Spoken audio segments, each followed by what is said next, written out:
Welcome to the hidden world of manufacturing, where raw materials are transformed into the engines of our modern world. This is the journey of an electric motor, a marvel of engineering that begins with simple metal and incredible precision. The process starts with the heart of the motor, the rotor.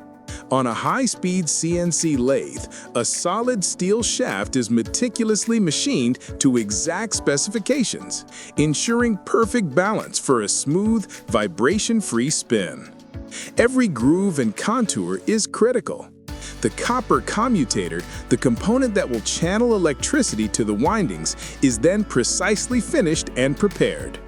Every rotor is measured with calipers, guaranteeing it meets the highest standards of quality before moving to the next stage.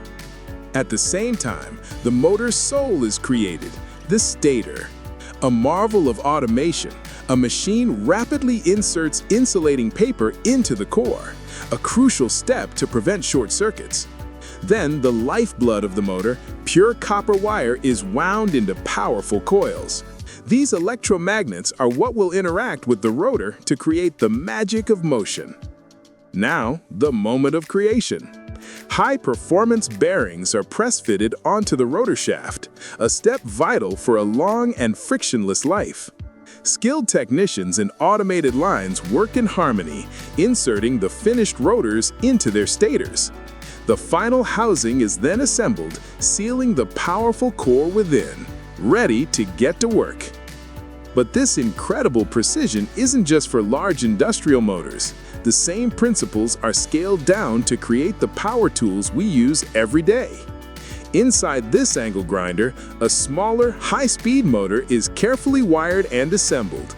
Every connection, every component is placed with expert care to ensure both safety and peak performance. Finally, the tool is complete.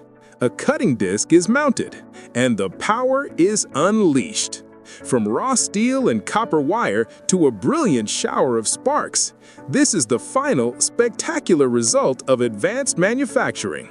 This is how power is literally placed into our hands.